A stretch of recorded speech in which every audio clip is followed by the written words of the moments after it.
Assalamualaikum warahmatullahi wabarakatuh. Halo para penonton semuanya.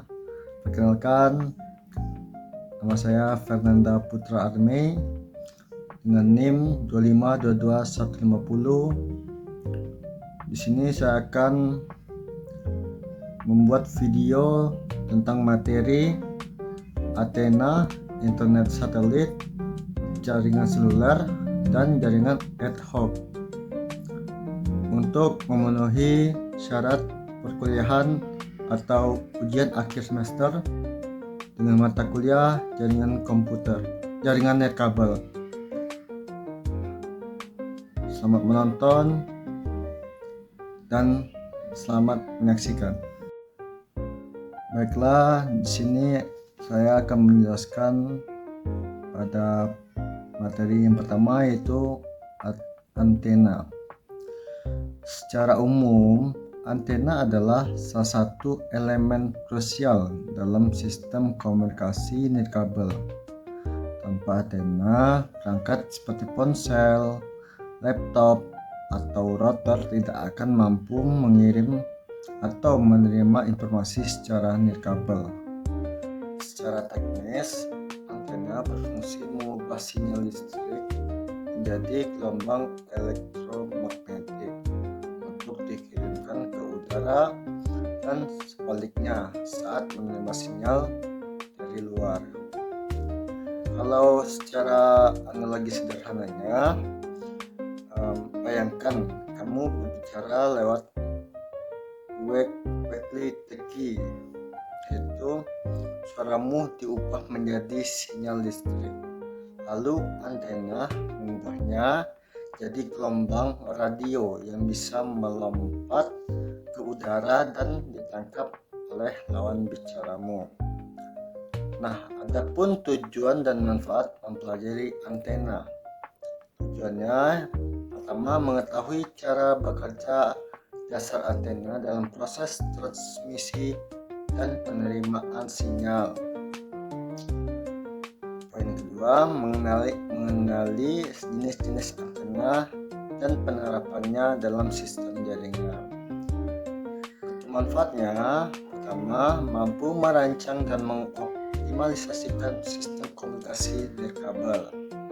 Kedua, menentukan jenis antena yang tepat sesuai kebutuhan seperti jarak, arah, kondisi lingkungan. Mengapa antena sangat penting? Mungkin ada yang bertanya, mengapa antena sangat penting? Tanpa antena, sinyal hanya terperangkap dalam perangkat. Antena menjembati dunia digital dan dunia fisik. Informasi seperti video call, pesan suara, hingga sinyal GPS dapat berlangsung karena antena lah yang menyebarkan dan menangkap informasi tersebut di udara. Adapun definisi antena menurut para ahli, yaitu dari ahli IEE yang disebut Institute of Electrical and Electronic Engineers, yaitu antena adalah komponen transisi antara sirkuit listrik dan ruang bebas untuk transmisi atau penerimaan gelombang elektromagnetik. Kalau ada juga dari Skolnick, itu antena merupakan struktur fisis yang dirancang untuk memancarkan dan menerima sinyal gelombang elektromagnetik, biasanya bekerja pada frekuensi radio atau lebih tinggi. Cara kerja secara sederhananya, yang pertama, perangkat pemancar menghasilkan sinyal listrik. Dua, sinyal dialirkan ke antena. Tiga, antena mengubah sinyal listrik menjadi gelombang elektromagnetik. Keempat, gelombang dipancarkan ke udara dan menjangkau antena penerima. 5. Antena penerima mengubah kembali gelombang ke sinyal listrik. 6. Sinyal diproses oleh perangkat penerima seperti smartphone atau komputer. Adapun komponen utama antena, yang pertama, driven element. bagian utama yang memancarkan dan menerima sinyal. Reflektor itu memantulkan sinyal untuk memperkuat arah tertentu. Dan ada juga direktor, yaitu mengarahkan sinyal agar lebih terfokus. Dan ada namanya radome, yaitu lapisan pelindung antena dari cuaca dan gangguan luar. Jenis-jenis antena yang pertama ada omnidireksional, yaitu memancar ke segala arah, contoh router wifi di rumah. Terus ada direksional, yaitu fokus satu arah, digunakan pada TV atau antena jaringan luar ruangan. Terus ada parabola, yaitu mampu memusatkan sinyal dengan sangat kuat, digunakan pada TV satelit. Terus juga ada panel, digunakan untuk indoor atau outdoor dengan area terbatas. Terus juga ada lock parabolic, yaitu bisa digunakan di berbagai frekuensi seperti menyerupai kipas. Adapun parameter teknis yang penting, yaitu ada gain, yaitu semakin tinggi gain, semakin jauh jangkauan sinyal dalam satu arah. Terus ada FSWR, yaitu voltage standing wear ratio, yaitu menunjukkan efisiensi transfer energi. Terus ada bandwidth, yaitu rentang frekuensi di mana antena bekerja efektif. Terus ada polaritas, yaitu arah osilisasi gelombang horizontal atau vertikal.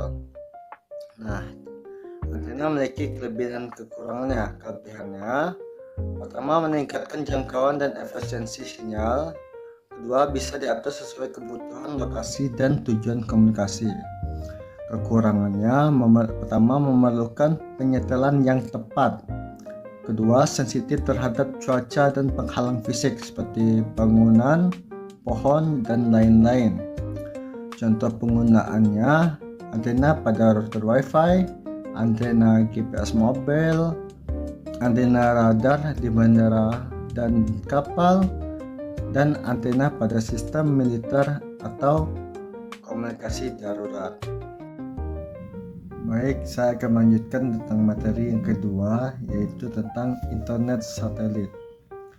Secara umum atau pengertian umum, internet satelit adalah layanan internet yang menggunakan satelit sebagai jalur komunikasi utama antara pengguna dan jaringan global. Teknologi ini sangat penting di daerah-daerah terpencil yang tidak terjangkau kabel optik atau jaringan seluler. Contohnya seperti pedesaan. Analoginya, bayangkan satelit sebagai relay di langit yang menerima sinyal dari bumi, meneruskannya ke pusat jaringan, lalu mengirim balasan kembali ke pengguna. Adapun tujuan dan manfaatnya, itu tujuannya pertama, memahami arsitektur sistem internet satelit dan orbit satelit. Kedua, mengetahui bagaimana data dikirimkan dari bumi ke angkasa dan kembali lagi ke bumi. Lalu manfaatnya, pertama, solusi akses internet di area yang sulit dijangkau. Kedua, dukungan komunikasi saat bencana atau kondisi ekstrim.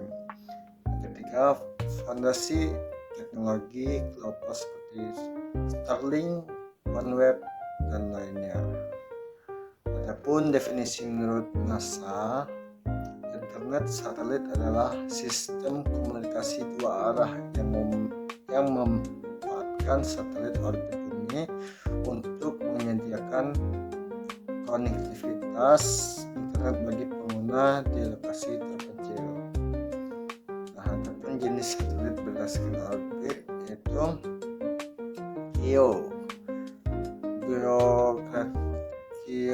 geostationary Earth orbit, yaitu tetap di atas titik tertentu di bumi, stabil tapi latensinya tinggi. Adapun MEO yaitu medium Earth orbit, itu digunakan untuk GPS jangkauan menengah. Terus ada LEO yaitu Low Earth Orbit, itu latensi sangat rendah, cocok untuk layanan internet modern seperti Starlink. Selanjutnya itu komponen dari Starlink internet. Adapun komponen dari internet satelit itu pertama terminal VSAT, Very Small Armature Terminal, itu antena dan modem di sisi pengguna. Terus ada satelit komunikasi, yaitu relay di angkasa yang menerima dan memantulkan data. Terus ada gateway station, yaitu penghubung ke jaringan internet global atau disebut server pusat. Adapun cara kerjanya, yang pertama pengguna menegaskan internet melalui VSAT, yaitu kedua sinyal dikirim ke satelit disebut uplink, ketiga satelit mengarahkan sinyal ke gateway, keempat gateway terhubung ke internet global, 5 balasan dikirim kembali melalui proses sebaliknya atau disebut downlink. Adapun kelebihan dan kelebihannya akses internet di area tanpa infrastruktur. Terus ada kelebihan kedua, itu solusi untuk kapal, pesawat, atau daerah konflik atau yang susah jaringan internet. Terus ketiga, bisa digunakan dengan cepat dalam situasi darurat. Adapun kekurangannya 3, yaitu pertama biaya perangkat dan langganan tinggi, kedua latensi tinggi khususnya pada geo, terus ketiga cuaca ekstrim dapat mengganggu koneksi. Terus ada contoh penggunaannya Starlink itu oleh SpaceX. Terus ada komunikasi militer di daerah konflik, terus ada internet kapal laut atau pesawat udara, dan yang terakhir ada bantuan komunikasi saat bencana. Nah, selanjutnya yaitu tentang jaringan seluler. Secara umum atau pengertian umumnya, jaringan seluler adalah sistem komunikasi yang menggunakan sinyal radio yang dipancarkan melalui BTS atau disebut Base Transceiver Station. Nah, sistem ini memungkinkan perangkat bergerak yang kita sebut mobile untuk tetap terhubung tanpa kabel. Contoh, saat kamu berpindah dari rumah ke kampus, sinyal HP-mu akan berpindah antar menara BTS agar tetap terhubung ke internet atau layanan telepon. Adapun tujuan dan manfaatnya, kita bahas dulu tentang tujuannya. Pertama, memahami struktur dan arsitektur jaringan seluler. Kedua, mengetahui perbedaan generasi jaringan dari 1G hingga 5G. Terus manfaatnya, pertama mengetahui layanan terbaik untuk kebutuhan komunikasi. Terus kedua, menjadi dasar pengembangan teknologi masa depan seperti IoT dan Smart City.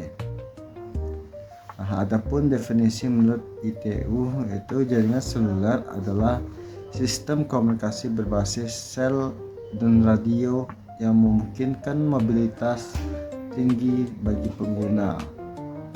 Terus ada struktur jaringan seluler, MS, yaitu mobile station, itu perangkat pengguna seperti HP. Terus ada BTS, menara pemancar penerima. Terus ada BSC, yaitu Base Station Controller, itu untuk mengatur beberapa BTS. Terus ada MSC, Mobile Switching Center, yaitu mengatur rute panggilan dan koneksi. Terus ada HLR atau VLR, itu basis data pelanggan dan lokasi. Selanjutnya itu ada perkembangan general. Nah, jaringan seluler ada perkembangannya, yaitu dari 4G itu untuk komunikasi suara analog, 2G yaitu suara digital dan SMS, 3G yaitu akses internet dan video call, 5G streaming dan internet cepat. Yang terbaru yaitu 5G yaitu kecepatan tinggi, latensi rendah, mendukung IoT, VR dan kendaraan pintar. Terus ada manfaat dan kendala juga. Manfaatnya mobilitas tinggi, bisa digunakan di mana saja, real time communication, terus ada mendukung ekosistem smart city. Kendalanya sinyal lemah di daerah terpencil, terus interferensi dari bangunan, cuaca atau perangkat lain.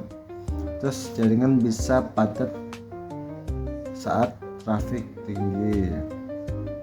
Contoh penggunaannya smartphone 5G atau 4G atau 5G. Terus mobil pintar terhubung internet. Terus ada instruktur smart city, contohnya seperti sensor CCTV, dan wearable device seperti smartwatch dengan SIM card. Nah, saatnya kita ke bagian materi terakhir, yaitu materi keempat, yaitu jaringan ad hoc.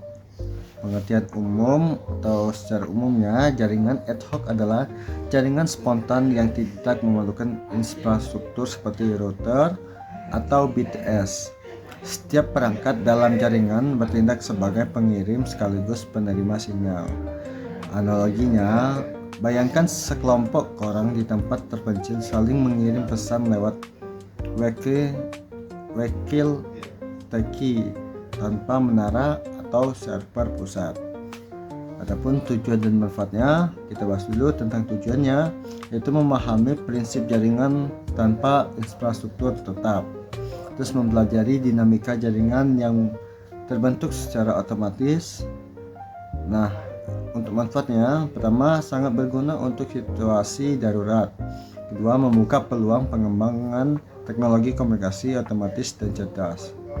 Adapun definisi menurut Cisco, yaitu jaringan ad hoc adalah jaringan yang terdiri dari perangkat yang saling terhubung langsung tanpa perlu infrastruktur jaringan konvensional. Terus ada jenis-jenis ad hoc. Pertama, MANET atau sebut Mobile Ad Hoc Network, yaitu berfungsi antar smartphone atau laptop yang mobile. Terus ada VANET, yaitu Vehicular Ad Hoc Network, digunakan antar kendaraan mendukung sistem navigasi pintar. Terus ada WSN, Wireless Sensor Network, digunakan untuk pemantauan seperti cuaca, kebakaran hutan atau bencana lainnya. Terus ada cara kerjanya. Pertama, perangkat mengenali perangkat lain secara otomatis. Jaringan terbentuk dengan rute dinamis dan data dikirimkan dari suatu perangkat ke perangkat lain seperti relay. Adapun kelebihan dan kekurangan dari ad hoc. Untuk kelebihannya, yaitu tidak membutuhkan infrastruktur tetap, cepat dibentuk, dan mandiri serta fleksibel. Untuk kekurangannya, tidak stabil jika jumlah perangkat terlalu banyak, lebih rentan terhadap penyusupan, topologi jaringan sering berubah. Contoh penggunaannya, komunikasi militer di medan perang, game multiplayer offline antar perangkat, sistem komunikasi bencana, mobil otomatis yang saling bertukar informasi lalu lintas. Nah, jadi di penghujung ini saya memiliki kesimpulan dari keempat materi itu, yaitu Kesimpulan umum, komunikasi nirkabel telah menjadi punggung peradaban modern. 4 topik utama yang dibahas yaitu antena, internet satelit, jaringan seluler, dan jaringan ad hoc merupakan sistem yang saling melengkapi, yang mana antena adalah pintu gerbang utama komunikasi nirkabel. Internet satelit membuka akses digital ke pelosok bumi. Jaringan seluler menghubungkan manusia secara mobile. Jaringan ad hoc menjadi andalan saat tak ada infrastruktur. Memahami semua ini bukan hanya penting bagi teknisi, tetapi juga saja yang hidup di era digital. Di masa depan, teknologi seperti IoT, AI, kendaraan otonom, hingga kota pintar atau disebut smart city akan bertumpu pada kekuatan sistem jaringan nirkabel yang andal. Dengan pengetahuan ini, kita tidak hanya menjadi pengguna teknologi, tetapi juga bagian dari solusi komunikasi pada masa depan. Mungkin itu saja yang dapat saya sampaikan. Terima kasih telah nonton video ini dari awal hingga akhir. Semoga penyampaian saya dapat dicerna, dapat dipahami, dan dapat manfaatnya. Mohon maaf apabila ada kesalahan. Terima kasih. Saya akhiri. Wabillahi taufiq wal hidayah. Wassalamualaikum warahmatullahi wabarakatuh. Bye bye.